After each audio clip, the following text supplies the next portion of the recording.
कौसल्या सुप्रजा रामपूर्वा सन्ध्या प्रवर्तते उत्तिष्ठ नरशार्दूल कर्तव्यम् दैवमाह्निकम् कौसल्या सुप्रजा रामपूर्वा सन्ध्या प्रवर्तते उत्तिष्ठ नरशार्दूल कर्तव्यम् दैवमाह्निकम् उत्तिष्ठोत्तिष्ठ गोविन्द उत्तिष्ठ गरुडध्वज उत्तिष्ठ कमलाकान्ता त्रैलोक्यम् मङ्गलम् कुरु उत्तिष्ठोत्तिष्ठ गोविन्द उत्तिष्ठ गरुडध्वज उत्तिष्ठ कमलाकान्ता त्रैलोक्यम् मङ्गलम् कुरु मातः समस्त जगताम् मधुकैटभारे वक्षो विहारिणि मनोहर दिव्यमूर्ते श्रीस्वामि निःश्रित जनप्रियदानशीले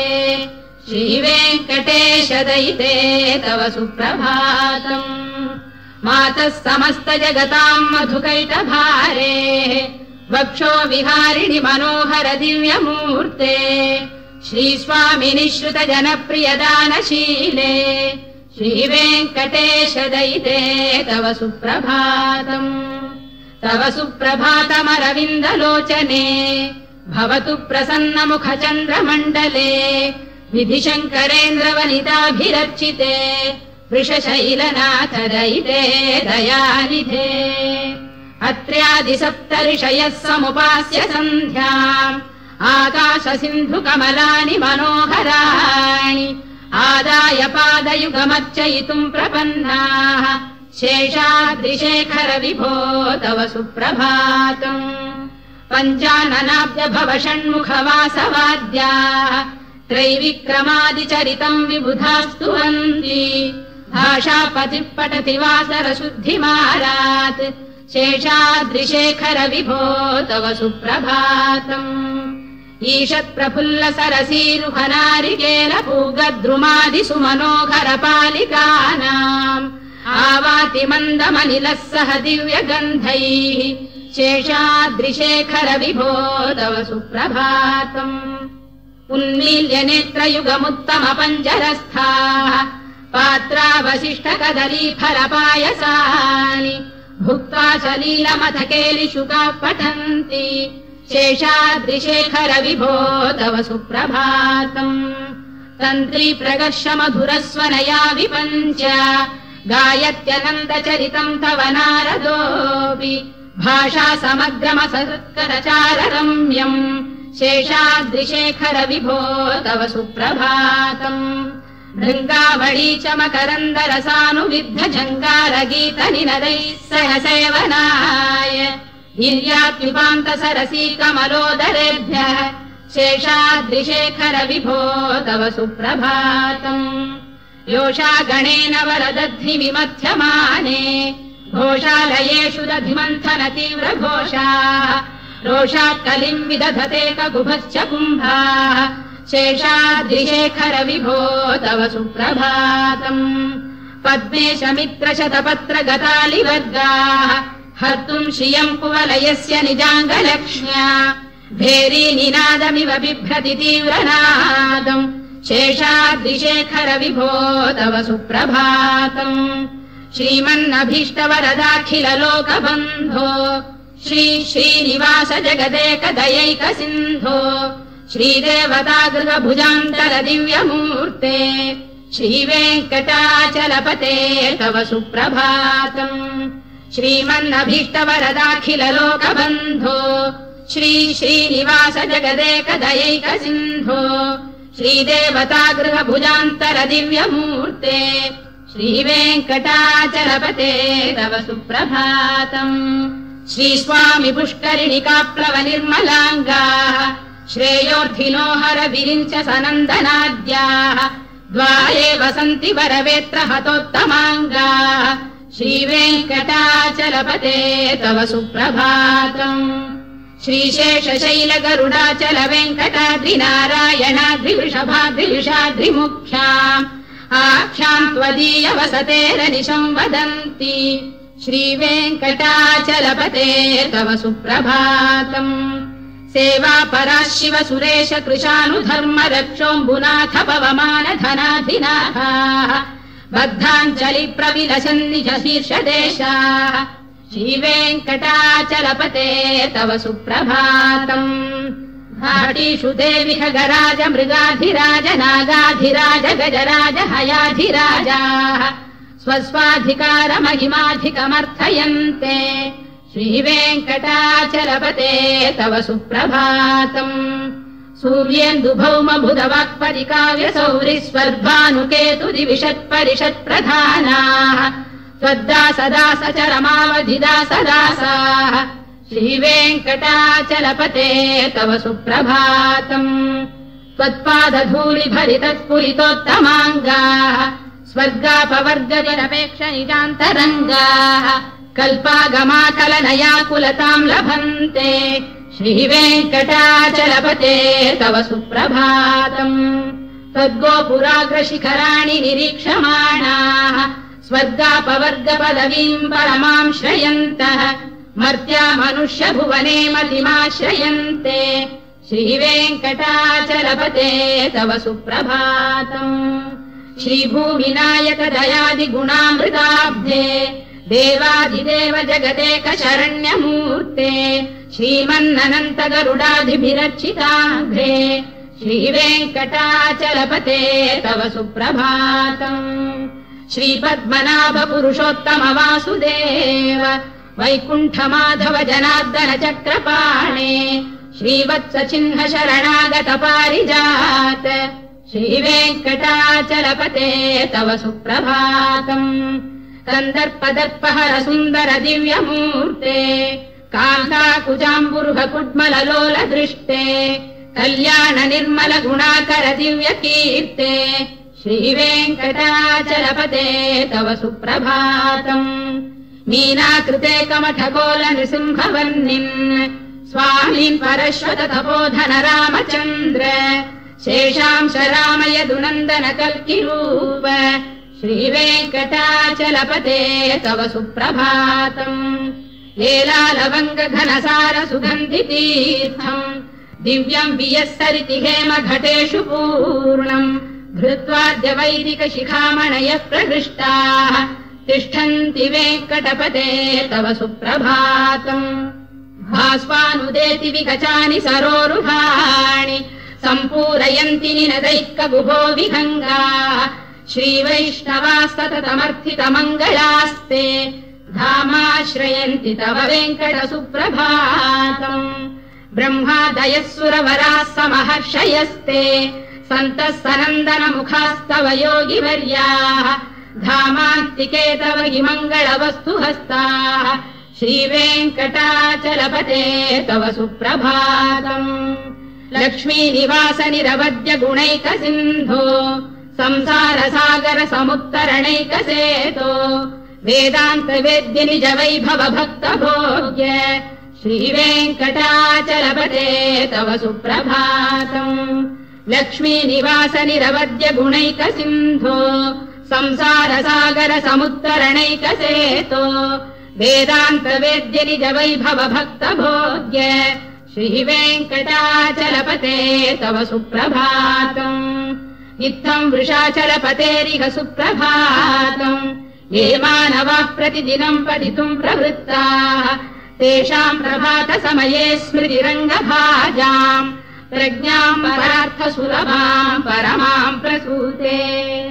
इत्थम् वृषाचलपतेरिह सुप्रभातम्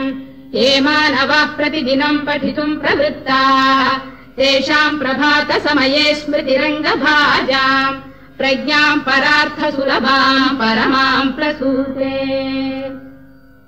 कमलाकुच चूचुक कुङ्कुमतो नियतारुणितातुल नीलतनो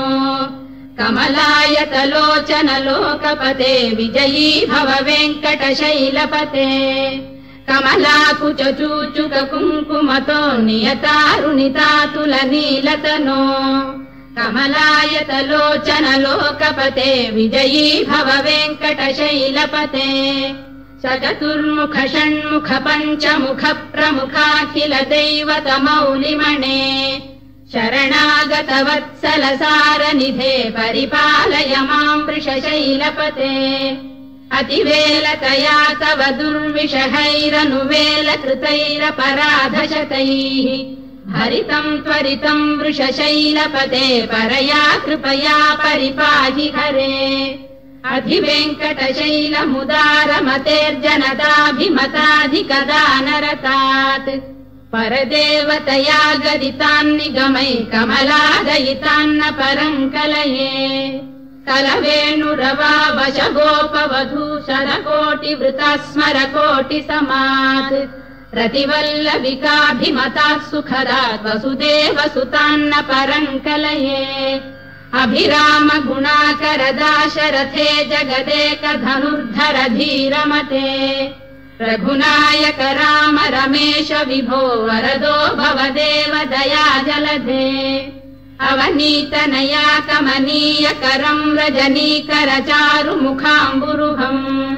रजनीचर राजतमो मिहिरम् महनीयमहम् रघुराममये सुमुखम् सुहृदम् सुलभम् सुखदम् स्वनुजम् च सुखायममोघशरम् अपहाय रघुद्वहमन्यमहम् न कथञ्चन कञ्चन जातु भजे विना वेङ्कटेशम् ननाथो ननाथः सदा वेङ्कटेशम् स्मरामि स्मरामि हरे वेङ्कटेश प्रसीद प्रसीद प्रियम् वेङ्कटेश प्रयच्छ प्रयच्छ विना वेङ्कटेशम् ननाथो ननाथः सदा वेङ्कटेशम् स्मरामि स्मरामि हरे वेङ्कटेश प्रसीद प्रसीद प्रियम् वेङ्कटेश प्रयच्छ प्रयच्छ अहम् दूरतस्ते पदाम्भोजयुग्म प्रणामे क्षयागत्य सेवाम् करोमि सकृत्सेवया नित्यसेवा फलम् त्वम् प्रयच्छ प्रयच्छ प्रभो वेङ्कटेश अज्ञानिना मया दोषानशेषान् विहितान् हरे क्षमस्वत्वम् शेषशैलशिखामणे अज्ञानिना मया दोषानशेषान् विहितान् हरे क्षमस्वत्वम् शेषशैलशिखामणे ईशानाम् जगतोऽस्य वेङ्कटपतेर्विष्णोः पराम् प्रेयसीम् तद्वक्षस्थलनित्यवासरसिकाम् तत्क्षान्ति संवर्धिनीम् पद्मालङ्कृतपाणिपल्लवयुगाम् पद्मासनस्थाम् श्रियम् वात्सल्यादिगुणोज्ज्वलाम् भगवतीम् वन्दे जगन्मातरम् ईशानाम् जगतोऽस्य वेङ्कटपतेर्विष्णोः पराम् प्रेयसीम् तद्वक्षस्थलनित्यवासरसिकाम् तत्क्षान्ति संवर्धिनीम् पद्मालङ्कृतपाणिपल्लवयुगाम् पद्मासनस्थाम् श्रियम् वात्सल्यादिगुणोज्ज्वलाम् भगवतीम् वन्दे जगन्मातरम् श्रीमन्कृपाजलनिधे कृत सर्वलोक सर्वज्ञ शक्तनत वत्सल सर्वशेषिन् स्वामिन् सुशील सुलभाश्रित पारिजात श्रीवेङ्कटेश चरणौ शरणम् प्रपद्ये श्रीमन्कृपाजलनिधे कृत सर्वलोक सर्वज्ञ शक्तनत वत्सल सर्वशेषिन् स्वामिन् सुशील सुलभाश्रित पारिजात श्रीवेङ्कटेश चरणौ शरणम् प्रपद्ये आनूपुरार्पित सुजात सुगन्धि पुष्प सौरभ्य सौरभकरौ समशन्निवेशौ सौम्यौ सदानुभवनेऽपि नवानुभाव्यौ श्रीवेङ्कटेश चरणौ शरणम् प्रपद्ये सद्यो विकासि समुदित्व रसान्द्र राग सौरभ्य निर्भर सरोरुपसाम्यवार्ताम् सम्यक्षु साहसपदेषु विलेखयन्तौ श्रीवेङ्कटेश चरणौ शरणम् प्रपद्ये रेखामयध्वज सुधाकलशातपद्रवज्राङ्कुशाम्बुरुहकल्पक शङ्खचक्रैः भव्यैरलङ्कृततलौ परतत्त्वचिह्नैः श्रीवेङ्कटेश चरणौ शरणम् प्रपद्ये ताम्रोदरद्युतिपराजित पद्मरागौ बाह्यैर्महोभिरभिभूत महेन्द्रनीलौ उद्यन्नखांशुभिरुदस्त शशाङ्कभासौ श्रीवेङ्कटेश चरणौ शरणम् प्रपद्ये सप्रेम भीति कमलाकर पल्लवाभ्याम् संवाहनेऽपि सवधिक्रममादधानौ कान्ताववाङ्मनसगोचरसौ कुमार्यौ श्रीवेङ्कटेश चरणौ शरणम् प्रपद्ये लक्ष्मीमहीतदनुरूप निजानुभाव नीलादिदिव्यमलिशीकर पल्लवानाम् आरुण्य संक्रमण तक्किल सान्द्ररागौ श्रीवेङ्कटेश चरणौ शरणम् प्रपद्ये नित्यानमद्भिः शिवादि किरीटकोटि प्रत्युक्त दीप्तनवरत्नमः प्ररोहैः नीराजना विधिमुदारमुपादधानौ श्रीवेङ्कटेश चरणौ शरणम् प्रपद्ये विष्णौ पदे परम इत्युदित प्रशंसौ यौ मध्व उत्स इति भोग्यतयाप्युपातौ भूयस्तथेति तव पाणितल प्रतिष्ठौ श्रीवेङ्कटेश चरणौ शरणम् प्रपद्ये पार्थाय तत्सदृशसारथिना त्वयैव यौ दर्शितौ स्वचरणौ शरणम् व्रजेति भूयोऽपि मह्यमिहतौ करदर्शितौ ते श्रीवेङ्कटेश चरणौ शरणम् प्रपद्ये मन्मूढिकालियपणे विकटाटवीषु श्रीवेङ्कटाद्रिशिखरे शिरसि श्रुतीनाम् चित्तेऽप्यनन्यमनसाम् सममाहितौ ते श्रीवेङ्कटेश चरणौ शरणम् प्रपद्ये अम्लानघृष्यदवनीतलकीर्णपुष्पौ श्रीवेङ्कटाद्रिशिखराभरणायमानौ आनन्दिताखिल मनोनयनौ तवैतौ श्रीवेङ्कटेश चरणौ शरणम् प्रपद्ये प्रायः प्रपन्न जनता प्रथमावगाह्यौ मातुस्तनाविव शिशोरमृतायमानौ प्राप्तौ परस्पर तुलामतुलान्तरौ ते श्रीवेङ्कटेश चरणौ शरणम् प्रपद्ये सत्त्वोत्तरैः सतत सेव्य पदाम्बुजेन संसारतारकदयार्द्रदृगञ्चलेन सौम्योपयन्तृ मुनिना मम दर्शितौ ते श्रीवेङ्कटेश चरणौ शरणम् प्रपद्ये सत्त्वोत्तरैः सतत सेव्य पदाम्बुजेन संसारतारकदयार्द्रदृगञ्चलेन सौम्योपयन्तृ मुनिना मम दर्शितौ ते श्रीवेङ्कटेश चरणौ शरणम् प्रपद्ये श्रीशश्रिया घटिकया त्वदुपाय भावे प्राप्ये त्वयि स्वयमुपेय दया स्फुरन्त्या नित्याश्रिताय निरवद्य गुणाय तुभ्यम् स्याम् किङ्करो वृषगिरीश न जातु मह्यम् श्रीशश्रिया घटिकया त्वदुपाय भावे प्राप्ये त्वयि स्वयमुपेय दया स्फुरन्त्या नित्याश्रिताय निरवद्य गुणाय तुभ्यम् स्याम् किङ्करो वृषगिरीश न जातु मह्यम् श्रियकान्ताय कल्याणनिधये निधयेऽर्थिनाम् श्रीवेङ्कटनिवासाय श्रीनिवासाय मङ्गलम् श्रियकान्ताय कल्याणनिधये निधयेऽर्थिनाम् श्रीवेङ्कटनिवासाय श्रीनिवासाय मङ्गलम् लक्ष्मी सविभ्रमालोक शुभ्रू विभ्रम चक्षुषे चक्षुषे सर्वलोकानाम् वेङ्कटेशाय मङ्गलम् श्रीवेङ्कटाद्रिशृङ्गाग्रमङ्गलाभरणाङ्गये मङ्गलानाम् निवासाय श्रीनिवासाय मङ्गलम् सर्वावयव सौन्दर्य सम्पदा सर्वचेतसाम् सदा सम्मोहनायास्तु वेङ्कटेशाय मङ्गलम् नित्याय निरवध्याय सत्यानन्दचिदात्मने सर्वान्तरात्मने श्रीमद्वेङ्कटेशाय मङ्गलम् स्वदः सर्वविदे सर्वशक्तये सर्वशेषिणे सुलभाय सुशीलाय वेङ्कटेशाय मङ्गलम् परस्मै ब्रह्मणे पूर्णकामाय परमात्मने प्रयुञ्जे परतत्त्वाय वेङ्कटेशाय मङ्गलम् आकालतत्त्वमशान्तमात्मनामनुपश्यताम्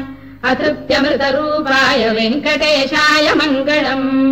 प्रायस्वचरणौ पुंसाम् शरण्यत्वेन पाणिना कृपयादिशते श्रीमद्वेङ्कटेशाय मङ्गलम् दयामृततरङ्गिण्यास्तरङ्गैरिव शीतलैः अभाङ्गैः सिञ्चते विश्वम् वेङ्कटेशाय मङ्गलम् श्रद्भूषाम्बरहेतीनाम् सुषमावकमूर्तये सर्वार्तिशमनायास्तु वेङ्कटेशाय मङ्गलम् श्रीवैकुण्ठविरक्ताय स्वामि पुष्करिणीतटे रमया रममाणाय वेङ्कटेशाय मङ्गलम् श्रीवैकुण्ठविरक्ताय स्वामि पुष्करिणीतटे रमया रममाणाय वेङ्कटेशाय मङ्गलम् श्रीमत्सुन्दरजामातृमुनिमानसवासिने सर्वलोकनिवासाय श्रीनिवासाय मङ्गलम् मङ्गलाशासनपरैर्मदाचार्य पुरोगमैः सर्वैश्च पूर्वैराचार्यैः सत्कृतायास्तु मङ्गलम्।